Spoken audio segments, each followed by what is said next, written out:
Vous écoutez bien Bretagne 5, c'est la matinale, il est 8h19. Bretagne 5, l'invité de la matinale. Et donc notre invité est arrivé, il s'agit d'Éric Laurent, il est président de Renaissance Côte d'Armor. Voilà, il a fallu le laisser s'installer parce qu'il y avait un peu de circulation ce matin. Merci d'être avec nous en direct, bonjour.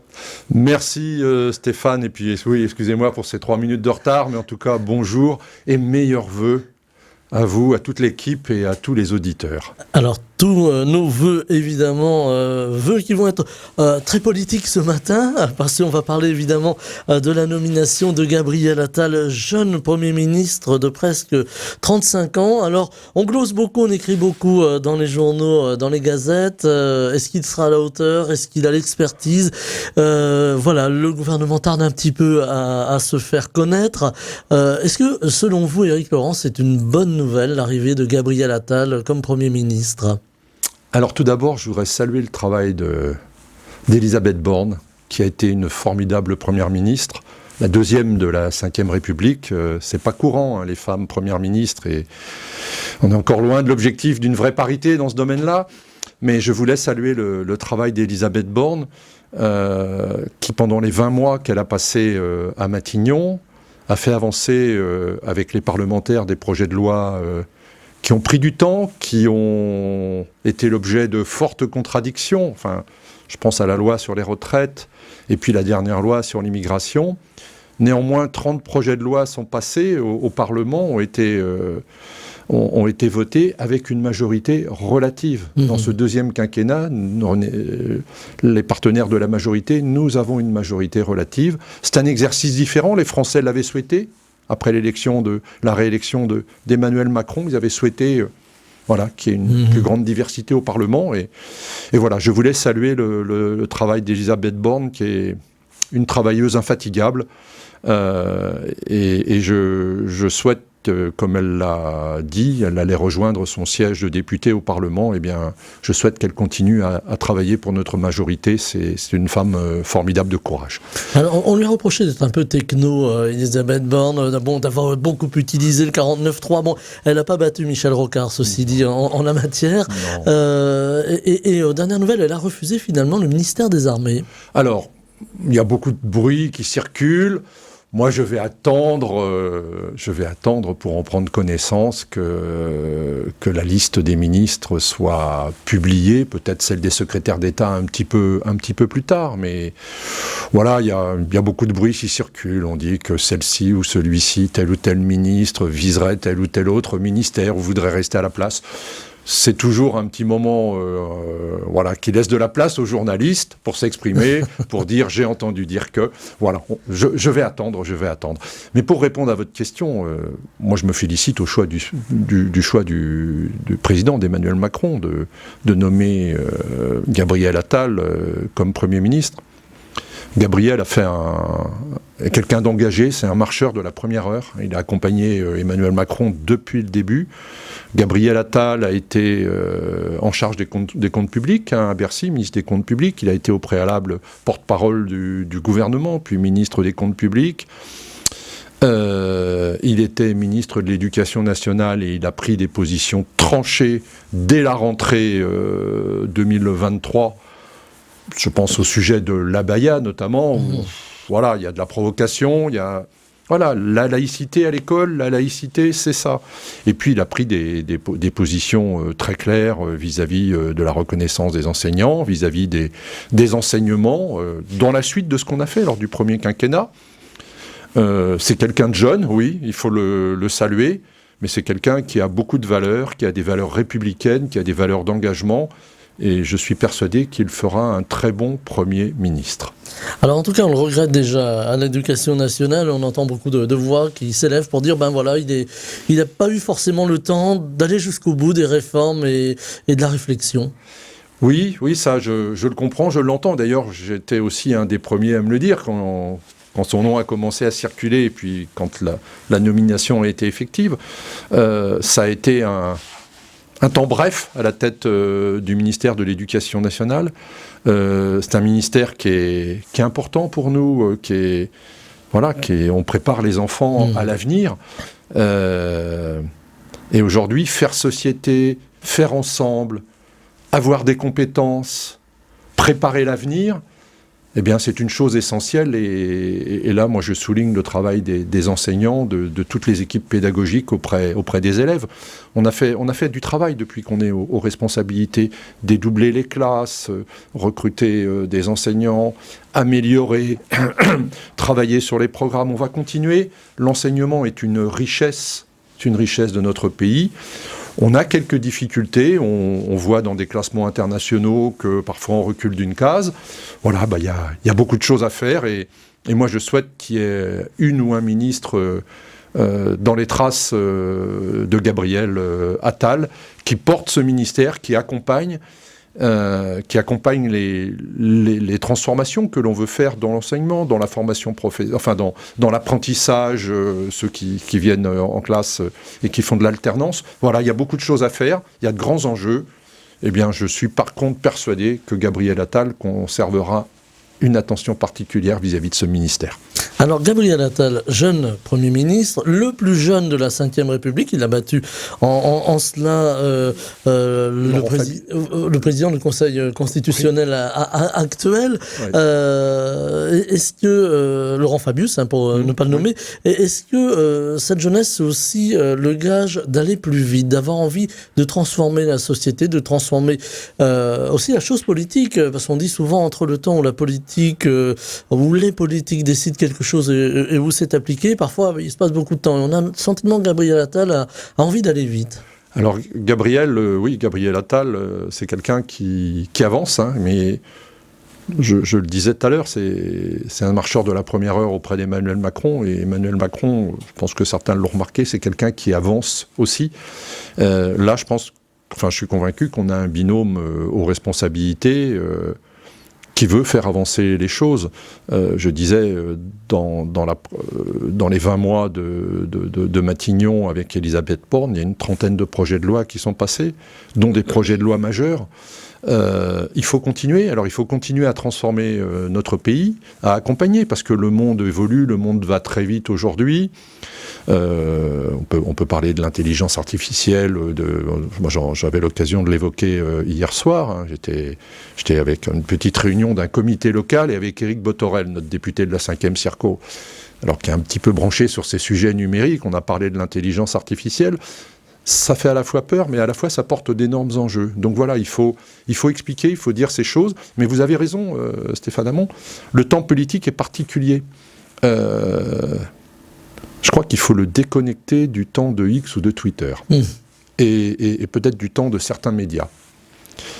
Le temps politique mérite que, quand on a un projet, qu'on le pose, qu'on l'explique, qu'on en débatte, et à la fin, on légifère si c'est un projet de loi. Quelque chose dont on a été privé, par exemple, sur la loi immigration. Sur la loi immigration, il n'y a pas eu de débat au Parlement. Il y avait eu un travail énorme qui avait été fait en commission. Le projet de loi était passé au Sénat, qui l'avait considérablement changé par rapport à la copie qu'avait prévue le gouvernement. En commission au Parlement, un équilibre avait été trouvé. Et puis, à la gauche du Parlement, ils ont eu un matin une idée de faire une motion de rejet. Ça a fonctionné avec les voix du RN. Et puis, voilà, c'était la fête au Parlement. Tout le monde dansait, ils étaient très contents. On a planté le projet de loi. C'est une erreur fondamentale et je regrette vivement que les plus sensés à gauche n'aient pas voulu débattre. Il y avait une quinzaine de jours de débat qui étaient prévus. Et c'est ça le temps politique. Le temps politique, c'est pas le temps de Twitter. Le temps de politique, c'est aussi, nous avons des institutions, elles fonctionnent, nous avons un Parlement, il fonctionne difficilement, dans le chahut, dans une espèce de cour d'école dans son aile gauche, là. Écoutez, après, on ne peut pas dire que le projet de loi, c'est pas celui qu'on voulait, parce qu'on n'en a pas débattu. Et il y avait un espace. Donc voilà, pour répondre un peu à cette question. Néanmoins, il faut aller vite sur certains sujets. On a un monde, et on parlera peut-être Europe dans quelques minutes. On va en parler on a toujours la guerre qui est, qui est en Europe quasiment, qui est, j'allais dire, à la porte de l'Union européenne. On a l'Ukraine qui veut rentrer dans l'Union européenne, qui veut intégrer cette union. Cette union, elle fait sens. Elle nous fait... Alors, moi, je suis un patriote, j'aime mon pays. mais je suis un patriote de l'Europe, cette Europe qu'on a voulu après cette guerre abominable et qui a eu jusqu'en 1945. On a une Europe aujourd'hui de pays qui travaillent ensemble, qui construisent ensemble. On a eu une présidence française de l'Union européenne pendant le premier semestre 2022 qui a fait avancer beaucoup de projets sous l'impulsion d'Emmanuel Macron. Et Emmanuel Macron avait fait un très beau discours à la Sorbonne en 2017 et qui parlait de souveraineté européenne, qui parlait de souveraineté militaire, qui parlait un certain nombre de sujets, d'objets qu'on constate aujourd'hui. Et puis j'ajouterais que la guerre entre le Hamas et Israël ajoutons à ça l'Iran, on a un monde qui est quand même assez compliqué. Avec des répercussions sur notre territoire, finalement, même si, par bonheur, on n'a pas eu d'attentat pour l'instant, il y a quand même eu des personnes poignardées, il y a quand même eu des actes de violence. Oui, et puis il y a une violence. Je disais, le temps politique, c'est pas le temps de Twitter. Il y a une violence qui circule sur Twitter X aujourd'hui, qui n'était pas celle d'il y a quelques années. Il y a des fermes à trolls qui sont installées, il y a de la désinformation qui est faite, et tout ça, l'objet de certains, c'est de mettre notre pays en tension, de faire en sorte que les citoyens s'opposent, qu'il y ait des contradictions virulentes, et qu'on arrive à quelque chose d'assez compliqué. Donc voilà, moi je dis, il faut faire société. Je pense que Gabriel Attal, qui était hier à Hermont dans une de sa deuxième sortie, il a rappelé un peu ce que c'était que être français, faire la France, quoi. Voilà, et ça, c'est ça qui est important, et saluer le travail des femmes et des hommes, des services d'ordre qui nous aident à vivre tranquillement dans notre pays. Et puis vous parliez, il n'y a pas eu d'attentat, il y a eu des tentatives, mais tous les jours, les femmes et les hommes des différents services, de la police, gendarmerie, des GSE et autres, travaillent à déjouer des attentats, parce qu'il y a un fond, voilà, qu'on comprend, qui est compliqué autour de nous. Alors vous parliez des réseaux, du temps des réseaux, du temps des médias finalement aussi. Même si les médias traditionnels essaient de fournir une information de qualité vérifiée en tout cas, est-ce qu'il faudra légiférer à un moment ou à un autre sur ces réseaux sociaux? On en parle beaucoup. Alors, légiférer peut-être, en tout cas moi en regardant ce qui a été fait en Europe ces derniers mois, ces dernières années, sur la partie régulation du numérique, le DSA, le Digital Service Act, et le DMA, le Digital Market Act, qui ont été votés sous l'impulsion de Thierry Breton et de la présidence française et de tout ce qu'on a pu faire pour accompagner. En fait, ce qu'on fait dans le monde de tous les jours, dans le monde de la presse écrite, des médias, doit s'appliquer sur les réseaux sociaux. Il n'y a aucune raison qu'Elon Musk, qui a pris le contrôle de Twitter d'une manière assez vigoureuse, rapide... Et qui a perdu beaucoup d'argent, je crois. Qui a mis beaucoup de milliards et qu'on a perdu, et qui a commencé par supprimer un nombre de postes considérable de régulateurs, de modérateurs. Moi, je suis désolé. On n'a pas le droit de proférer des insultes, des horreurs, des insanités, des immondités sur un réseau social. Et là, je souligne, en réponse un peu à votre question, en élargissant, Stéphane Hamon, vous avez certainement vu tout ce qui a été dit sur Gabriel Attal ces derniers jours. Oui, on a vu beaucoup de choses écrites, évidemment.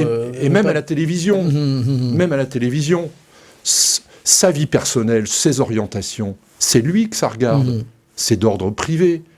Il y a 20 ou 30 ans, jamais ces choses-là n'auraient été abordées. Je reviens à Mitterrand et sa fille. Tout le monde dans le milieu des médias savait qu'il avait une fille qui n'était pas avec son épouse, de son épouse légitime. Et il y avait le respect de la personne. Voilà, le respect de la vie privée. De la vie privée de la personne, effectivement. Et moi, je suis choqué de ce que j'ai pu lire sur Gabriel Attal, qui est quelqu'un de formidable, d'engagé, et qui croit dans les chances de notre pays. Donc voilà, il faut réguler, il faut supprimer. J'ai vu que des choses ont été dénoncées. Il faut continuer.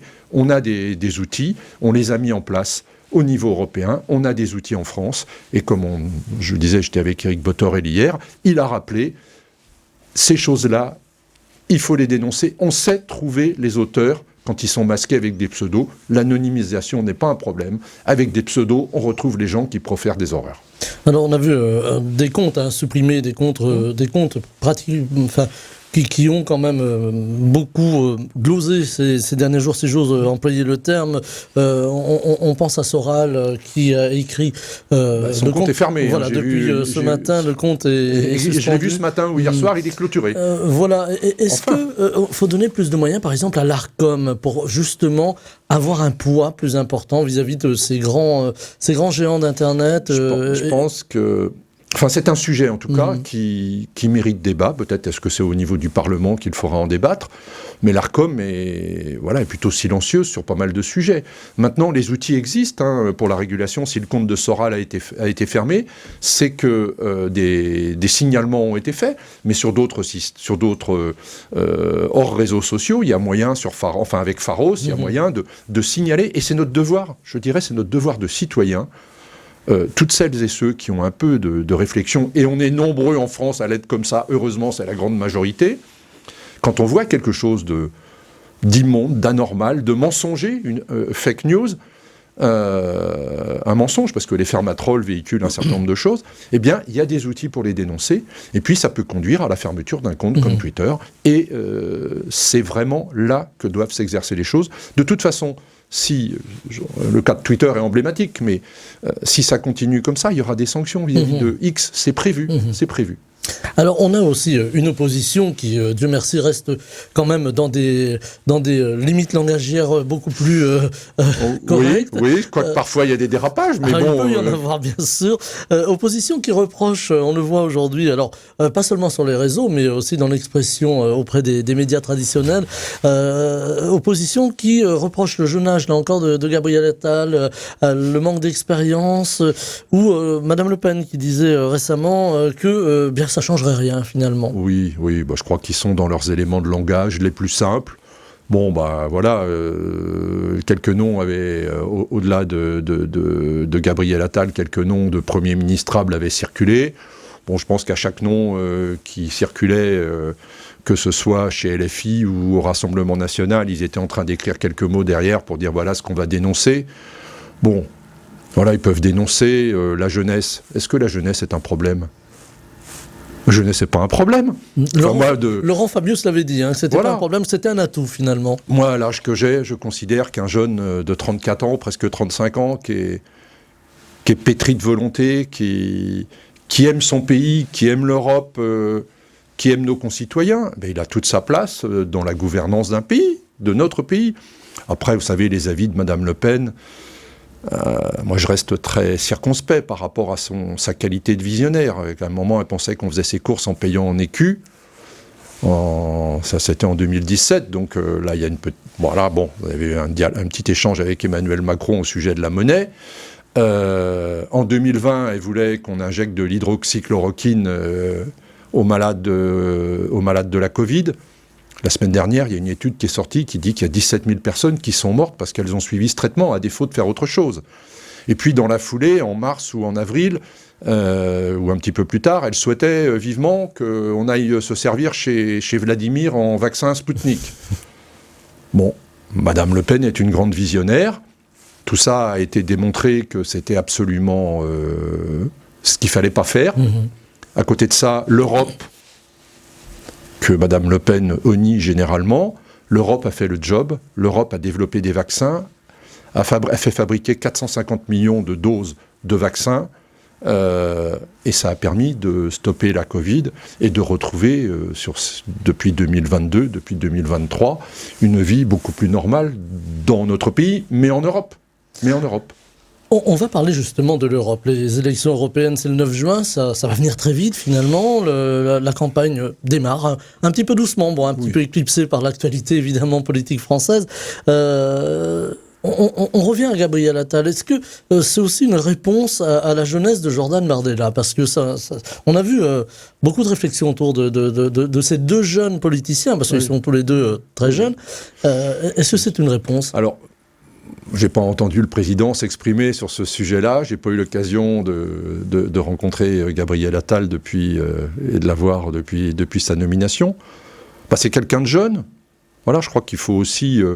peut-être que des fois, on a du mal à s'adresser à tout le monde. Alors, on nous reproche à Renaissance d'être des boomers. C'est facile de dire ça. Voilà, mais Renaissance... Je crois que c'est LFI qui font des études en disant les 25-35 ans, ils votent là, mais au-delà de tel âge, ils votent Emmanuel Macron. Mais d'une façon triviale, on dit souvent c'est les vieux qui votent pour Renaissance. Voilà.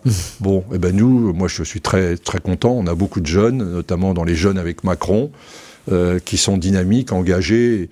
Et Gabriel Attal est quelqu'un de jeune, il a du talent, il a des convictions, il a des envies, il a envie surtout de servir son pays.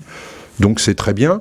Et puis, si son image et si son engagement dans la campagne européenne nous permettent d'avancer et d'aller vers ce que nous voulons, c'est-à-dire conserver une Europe telle qu'elle fonctionne aujourd'hui. Il y a des choses qui sont compliquées, on sait que... Les Français se sont éloignés de l'Europe, voilà, parce que c'est souvent un petit peu le déversoir de tous les maux. Oui, par méconnaissance. Par méconnaissance. Si on a un peu de curiosité et qu'on regarde, quand on a des enfants qui font un peu d'études, et avant c'était que les études niveau universitaire post-bac où on pouvait profiter d'Erasmus, c'est un truc formidable, inventé par les pères de l'Europe, de dire nos jeunes, il faut qu'ils échangent de pays, qu'ils aillent apprendre quelques semaines, quelques mois, une année, un trimestre dans une université, un Français partant en Allemagne, ou quand on le pouvait en Angleterre. Voilà. Avant le Brexit. Avant le Brexit. Bon, il y a encore des échanges, mais c'est un petit peu plus compliqué. Mais ce projet d'Erasmus, qui concerne des centaines de milliers de jeunes en Europe, c'est extraordinaire. Et puis, on l'a avancé d'un cran sur l'apprentissage. C'est un truc formidable, quoi, d'aller passer quelques mois dans un pays qu'on ne connaît pas, d'apprendre la langue en même temps, parce que ça fait pas de mal, et puis de vivre autre chose. Et c'est ça qui nous a fait que... tout ce qui a accompagné ces dispositifs, qui a fait que depuis 1945, on a la paix entre nous, les pays européens. Alors la paix et puis aussi beaucoup de demandes sociales, on le voit. Alors au niveau de la France, évidemment, on le voit aujourd'hui, il y a des études qui sont sorties justement sur les jeunes qui ont du mal, études auprès des étudiants qui ont du mal à subvenir à leurs besoins, qui ont du mal à apprendre, qui ont du mal à travailler parce qu'ils sont obligés d'avoir un petit job à côté pour pouvoir survivre. Est-ce que là, il y a une grande réflexion autour de la jeunesse? Alors on parle beaucoup de jeunesse ce matin, c'est pas pour faire du jeunisme, non. Mais est-ce qu'il y a toute une réflexion justement pour la génération qui suit? Il y a de toute façon une attention particulière à avoir sur la jeunesse de notre pays, une attention particulière à avoir sur le fait qu'il y a moins de naissances, donc il y aura moins de jeunesse dans quelques années. Si je redis un mot sur les retraites, on avait quand même fait le constat que il y aura de moins en moins de cotisants et de plus en plus de retraités qui bénéficieront de leur pension. Ce qui a amené à faire des choix qu'on avait exprimés. Maintenant, sur la jeunesse, je vous disais, moi je cite l'exemple des jeunes avec Macron, le repas à 1 € au Cruz. Il a été créé pendant la crise Covid, parce que les petits boulots à côté, ça fonctionnait plus. Et depuis, ça perdure le repas à 1 €. Donc il y a d'autres choses à apporter, mais en tout cas, faire en sorte qu'on ait, je reparle du ministère de l'Éducation, qu'on ait une jeunesse qui puisse s'instruire, s'éduquer, s'élever, se former pour pouvoir travailler, parce qu'aujourd'hui, la valeur travail, elle a été réaffirmée hier aussi par Gabriel Attal, et la valeur travail, elle est essentielle. Voilà, il faut accompagner, et on est un pays de 67 millions d'habitants. Il y a des boomers, ouais, d'accord, mais il y a des jeunes, il y a des moins jeunes, voilà, on a 67 millions d'habitants, et il faut faire en sorte qu'on puisse vivre en harmonie avec la même ambition dans un pays souverain, dans une Europe souveraine, parce que c'est notre espace de vie et de liberté. Alors, il nous reste 3 petites minutes, ça va très vite. Éric Laurent, j'aurais voulu vous entendre on parlait de l'Europe tout à l'heure, sur la disparition d'un grand Européen, Jacques Delors, qui a été, j'allais presque dire, plus que convaincu que l'Europe allait pouvoir apporter une stabilité dans bien des domaines. Mais son œuvre va perdurer? Ben, bien sûr, je crois que, Emmanuel Macron, je le disais tout à l'heure, son premier discours, son discours de la Sorbonne, c'était l'Europe. C'est la France dans l'Europe. Sans l'Europe, nous sommes un tout petit pays au niveau du monde, même si on a eu le siècle des Lumières, on a toute une histoire qui fait qu'on est un grand pays.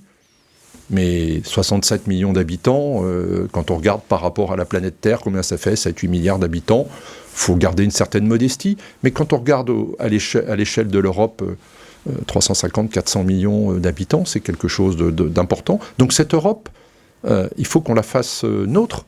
Et tout à l'heure, vous disiez, ça paraît loin de la part de nos concitoyens. Oui, ça paraît loin, parce que c'est dommage, parce qu'il y a plein de projets dans les territoires, dans notre département, qui bénéficient d'accompagnement de fonds européens. Alors les fonds européens, c'est la région qui les distribue.